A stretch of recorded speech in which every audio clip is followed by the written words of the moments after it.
नमस्कार गुरुजनों, मैं राकेश वर्मा आप सभी का स्वागत करता हूं आपके अपने परिवार एसएन गुरुकुल पर। 26 फरवरी 2024 से 6 मार्च 2024 तक सक्षमता परीक्षा फेज 1 का आयोजन हुआ, जिसमें आप लगभग 2,22,000 शिक्षक-शिक्षिकाओं ने आवेदन किया और उसमें आप सम्मिलित हुए।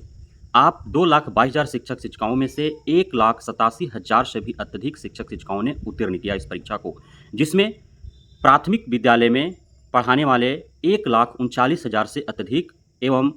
मध्य विद्यालय में पढ़ाने वाले 22,900 शिक्षक-शिक्षिकाओं से अत्यधिक, उच्च विद्यालय में पढ़ाने वाले 20,000 से भी अत्यधिक एवं उच्च माध्यमिक में पढ़ाने वाले 5300 से अत्यधिक शिक्षक-शिक्षिकाओं ने सफलता हासिल की। आप सभी पिछले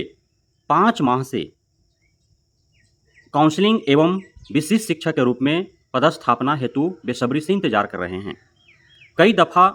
काउंसलिंग का डेट घोषित किया गया, काउंसलिंग की उम्मीदें जताई गई, लेकिन बार-बार कोई न कोई बहाने से काउंसलिंग टल जा रहा था। पूर्व में लोकसभा चुनाव के कारण टाले गए, तो उसके उपरांत दोहा फेज में टाला गया कि क्षमता परीक्षा फेज 1, 2 दोनों का साथ में होगा, अलग-अलग होगा, कैसे होगा, जैसे होगा, तो इस प्रकार से टाल-मटोल होते रहा। अब फाइनली 1 अगस्त 2024 से आप सभी नियोजित शिक्षक जो सक्षमता परीक्षा फेज 1 उत्तीर्ण कर चुके हैं, उनका काउंसलिंग कराने की तैयारी शुरू कर दी गई है और आप सभी अब 1 अगस्त 2024 से ही काउंसलिंग हेतु खुद को तैयार रखें। जो काउंसलिंग होगा, उसमें आप सभी शिक्षक-शिक्षिकाएँ जो डॉक्यूमेंट्स आपने ऑनलाइन आवेदन के समय दिया, जो डॉक्यूमेंट्स आपने डीपीओ को दिया, वो सारे डॉक्यूमेंट्स आपको सत्यापित किए जाएँगे। काउंसलिंग के बाद आपको विद्यालय अलॉट किया जाएगा और जो विद्यालय अलॉट किए जाएँगे, उसमें आप विशिष्ट शिक्षक के रूप में योगदान करेंगे। अब इसमें जो एक नई जानकारी प्राप्त हो रही है, वह यह है कि पूर्व में आपको जो डिस्ट्रिक्ट अलॉट किए गए हैं, उसको भंग किया जाएगा और नए तरीके से आपको डिस्ट्रिक्ट भी मिलेंगे और नए तरीके से आपको विद्यालय भी अलॉट करेंगे। लेकिन इस पे अभी असमंजस है और यह जो है दुविधापूर्ण खबर है, इसलिए कि काउंसलिंग जो होने हैं, वह डिस्ट्रिक्ट वाइज़ होने हैं। तो जब काउंसलिंग डिस्ट्रिक्ट वाइज़ होने हैं, मतलब किस शिक्षक-शिक्षिका का किस जिला में काउंसलिंग होगा, यह तो उनको जो डिस्ट्रिक्ट अलॉट हुआ है, उसी के आधार पर निर्भर करेगा। तो जब जो डिस्ट्रिक्ट अलॉट हुआ है, उसी जिला में आपका जब काउंसलिंग होगा, तो फिर पूर्व में जो जिला अलॉट किया गया है, जहाँ आपको काउंसलिंग कराए जाएँगे, उस जिला को भंग क्यों और कैसे किया जाएगा? इसमें एक और दुविधा है और इससे लेकर के शिक्षक-शिक्षिकाओं को नाराज़गी भी है। चूँकि सक्षमता परीक्षा फेज 1 में 92% शिक्षक-शिक्षिकाओं को उनका फर्स्ट चॉइस या फिर होम डिस्ट्रिक्ट प्राप्त हुआ है एवं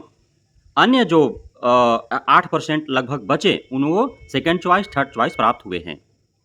अब नए सिरे से भी जो डिस्ट्रिक्ट अलॉट किए जाएँगे, उसमें भी 3 ऑप्शन माँगे जाएँगे। अब सभी 100% को उनका फर्स्ट चॉइस होम डिस्ट्रिक्ट ही मिल जाए, यह भी कह पाना मुश्किल है। अर्थात पुनः वही होने वाला है।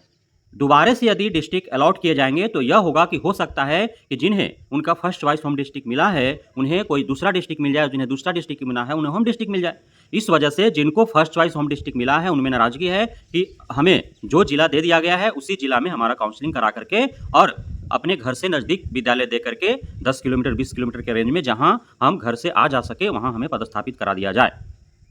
तो जो नियोजित शिक्षक-शिक्षिकाएँ जिन्होंने क्षमता परीक्षा फेज 1 उत्तीर्ण किया है, उनका इंतजार का घड़ी अब जल्दी समाप्त होने वाला है। आपके पास महज मात्र 15 दिन शेष हैं और इसी 15 दिनों में आपको सारे कागजात व्यवस्थित कर लेने हैं, इकट्ठा कर लेने हैं, ताकि 1 अगस्त से शुरू होने वाले काउंसलिंग में आप भाग ले सकें और आपको डॉक्यूमेंट्स के आधार पर छँटनी न हो, वरना वर्षों का नियोजित शिक्षक के तौर पर किया हुआ कार्य सभी आपको बेकार चले जाएँगे। इसलिए खुद को तैयार रखें। इसमें आपको जो डॉक्यूमेंट्स रखने हैं, वो आप ऑनलाइन जो आवेदन आपने किया है, वो आवेदन हार्ड कॉपी आपको रखने हैं। एडमिट कार्ड, जो मूल एडमिट कार्ड जिस पर डीपीओ का हस्ताक्षर है, वो एडमिट कार्ड आपको रखने हैं। उसके बाद जो डॉक्यूमेंट्स आपने ऑनलाइन आवेदन के समय अपलोड किया और डीपीओ के साथ जमा कराए हैं, मैट्रिक का आपने दिया होगा, इंटर का आपने दिया होगा, ग्रेजुएशन का आपने दिया होगा, जो डीएलएड होंगे वो दिए होंगे, जो बीएड होंगे वो दिए होंगे, सीटेट दिए होंगे, आप एस्टेट दिए होंगे, उसके उपरांत आधार कार्ड आपने लगाया होगा और आप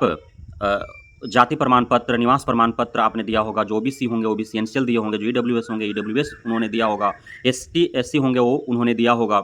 पीएच कैंडिडेट्स होंगे वो पीएच अपना दिए होंगे या फिर अन्य रिजर्व कोटे से जैसे संत सेनानी के परिवार से आते होंगे या फिर एक्स सर्विसमैन होंगे तो वो उन्होंने दिया होगा। नियोजित शिक्षक होने का प्रमाण पत्र आपने दिया होगा एवं अन्य जो भी प्रमाण पत्र आपने दिया वो सारे प्रमाण पत्र आपको ओरिजिनल रखने हैं और साथ ही 2 आप उसका कॉपी करा लेंगे और जो आप 2 कॉपी कराएँगे उसको अलग-अलग फ़ाइल में रखेंगे और सभी कागज़ातों पर आपको सेल्फ अटेस्टेड कर लेने हैं एवं फ़ाइल जो आप जमा करेंगे वहाँ काउंसलिंग के दरमियान उस फ़ाइल पर भी आप पूरा अपना डिटेल्स व्हाइट पेपर पर लिख करके गोंद से चिपका देंगे उस पे। आप अपना नाम, आप अपना फादर्स नेम, अभी जो आप एग्ज़ाम दिए क्षमता परीक्षा में उसका रजिस्ट्रेशन नंबर, रोल नंबर, पूरा आप address, mobile number, email ID, किस ग्रेड में हुए हैं, किस विषय के लिए हुए हैं, ये सारे आपको जो है उसमें दर्ज कर देने हैं। क्योंकि जो आप डॉक्यूमेंट्स देंगे वो प्रथम दृष्टया ही उसमें नज़र काउंसलिंग के दरमियान दिए जाएँगे इसलिए कि बहुत सारे लोगों का काउंसलिंग कराने हैं। उसके उपरांत जो है डीओ स्तर पर कई अलग-अलग चरणों में जो है वो जाँच होंगे, तो आपका फ़ाइल जो है सही से पकड़ आ जाए, तो इस हेतु आपको स्पष्ट जो है सारे कागज़ात आपको देने हैं और फ़ाइल फ़ोल्डर जो आप देंगे उस पर स्पष्ट रूप से सारे चीज़ आप अपना ब्यौरा जो है अंकित करके रखेंगे, ताकि अलग-अलग चरणों में आपका जाँच हो तो किसी प्रकार की कोई आप पे आँच ना आए। बहुत-बहुत धन्यवाद आप सभी गुरुजनों का, शिक्षक-शिक्षिकाओं का, भावी शिक्षकों का, नवोन्मेष शिक्षक-शिक्षिकाओं का, छात्र-छात्राओं, अभिभावकों का हमारे साथ जुड़े रहने के लिए, बने रहने के लिए, इतना प्यार देने के लिए, हम पे भरोसा बनाए रखने के लिए।